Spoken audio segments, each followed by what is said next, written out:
مکی صورتوں کا آغاز ہوتا ہے۔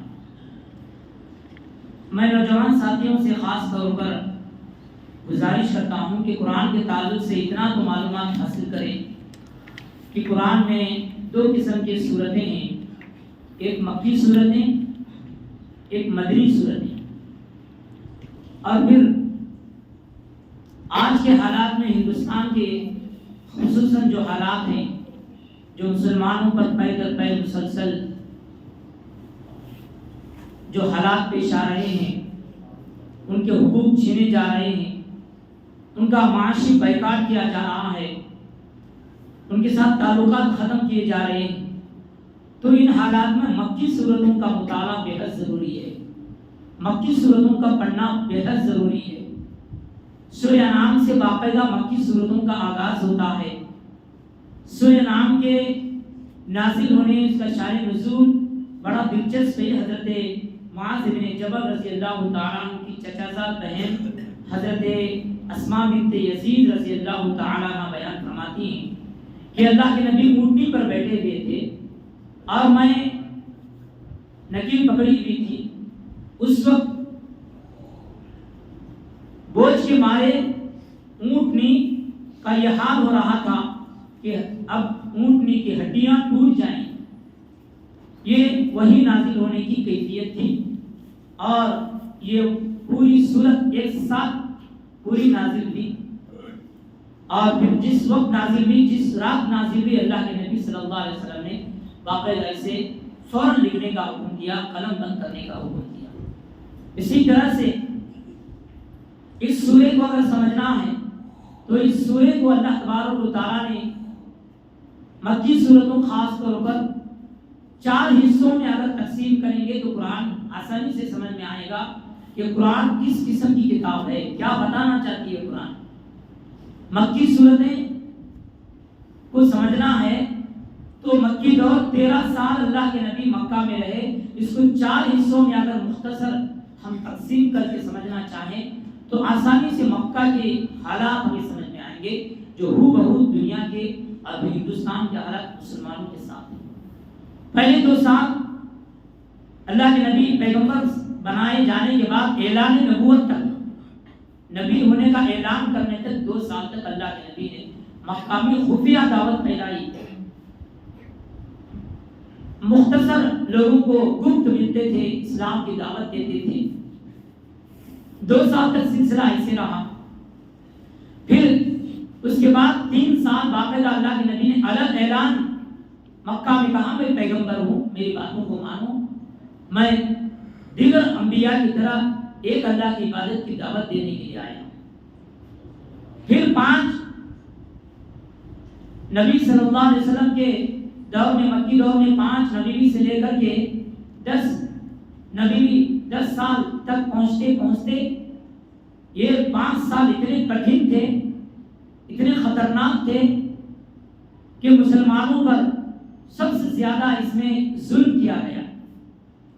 اور اس دور میں ایک تو اللہ کے نبی کو 2 سہارے تھے، آپ کے چچا ابو طالب، دوسرے آپ کی بیوی ماں حضرت خدیجہ الکبریٰ رضی اللہ تعالیٰ عنہ۔ ان کا ڈر مکہ میں کچھ تھا، جس کی وجہ سے اللہ کے نبی کو ایک قسم کی ہمت تھی اور باقاعدہ دعوت کا کام بڑے زور و شور سے، جبکہ عرب کے اندر مخالفت بھی بہت زیادہ سر چڑھ کر کے بول رہی تھی، لوگ اسلام کے کٹر دشمن بنتے جا رہے تھے۔ اور پھر جو ہے جب 10 سال آنے تک حضرت خدیجہ رضی اللہ تعالیٰ عنہ کا بھی انتقال ہو گیا، حضرت ابو طالب کا بھی انتقال ہو گیا، لہذا آگے 3 سال جو تھے یہ سب سے زیادہ خطرناک تھے، چونکہ دنیاوی جو سہارے تھے، چچا کا بھی سایہ اڑ گیا، حضرت خدیجہ رضی اللہ تعالیٰ عنہ بھی چلی گئی، جس کی وجہ سے اللہ کے نبی صلی اللہ علیہ وسلم پیارے نبی صلی اللہ علیہ وسلم کو کوئی سہارا نہ رہا، مگر مسلسل اللہ کے نبی ہمت کر کے آگے بڑھتے رہے۔ جتنی مخالفت ہو رہی تھی، جتنی دشمنیاں بڑھ رہی تھی، اتنی تیزی کے ساتھ اللہ کے نبی دعوت و تبلیغ کا کام آگے جاری رکھ رہے تھے۔ ان حالات میں باقاعدہ جو ہے 3 سال جو آخر کے مکہ کے 3 سال تھے، اس میں باقاعدہ جو ہے چند مسلمانوں کو مکہ چھوڑنا پڑا۔ حبشہ ایک گاؤں تھا جہاں عیسائی بادشاہ، اس نے باقاعدہ کئی مسلمان عورتوں کو، مردوں کو جو مکہ چھوڑ کر کے ہجرت، پہلی ہجرت کی، پناہ دیا. مکہ چھوڑنا پڑا، اتنا ظلم ہونے لگا. اور پھر جو کمزور مسلمان تھے ان پہ جان کا خطرہ، ان کو مارنے کی دھمکیاں ملنے لگی، جان سے مارنے کی دھمکیاں ملنے لگی. اور پھر یہاں تک کہ اسی دور میں مکہ کا آخری دور جو 11 سال سے لے کر کے 13ویں سال تک باقاعدہ اللہ کے نبی محمد صلی اللہ علیہ وسلم کو بھی جان سے مارنے کی پلاننگ، منصوبے باقاعدہ جو ہے سازشیں رچی جا رہی تھی. ان حالات میں اللہ کے نبی محمد صلی اللہ علیہ وسلم کو مکہ چھوڑ کر کے مدینہ جانا پڑا. حالات ایسے بھی حج کے ایام میں مدینہ کے کچھ خاندان، اوس اور خزرج دونوں نے مل کر کے اللہ پیارے نبی صلی اللہ علیہ وسلم کے ساتھ بات کی ہے. اللہ کے نبی، ہم آپ کو پناہ دینے کے لیے تیار ہیں، آپ ہمارے پاس آئیے. مکہ آئیے. باقاعدہ اللہ کے نبی کے ہاتھ پر بیعت دی اور پھر جو ہے پیارے نبی صلی اللہ علیہ وسلم کو ایک قسم کی تسلی دی. سارا عرب مخالف تھا، گنے چنے مسلمان ہو گئے تھے اور سارا عرب مٹھی بھر مسلمانوں کا مخالف تھا، دشمن تھا. ان کا معاشی بائیکاٹ بھی اسی دور میں ہوا. معاشی بائیکاٹ جیسا کہ ہندوستان میں مسلمانوں کے ساتھ بزنس بائیکاٹ جو ہو رہا ہے، تجارت ان کے ختم کرنے کی کوشش کی جا رہی ہے، نہ ان سے خریدیں نہ ان کو کوئی بیچا. یہ پہلی مرتبہ نہیں ہے، بلکہ مکہ میں بھی ایسے بائیکاٹ ہوتے رہے. اور پھر جو ہے مسلمانوں کو ہندوستان میں جو الگ تھلگ کرنے کی کوشش کی جا رہی ہے، اسی طرح سے مکہ میں بھی باقاعدہ شعیب ابی طالب ایک گھاٹی تھی جہاں پر 3 سال تک مسلمانوں کا بالکل بائیکاٹ کیا گیا، نہ ان کے ساتھ بات چیت نہ ان کے ساتھ لین دین، اس طرح سے بائیکاٹ کیا گیا.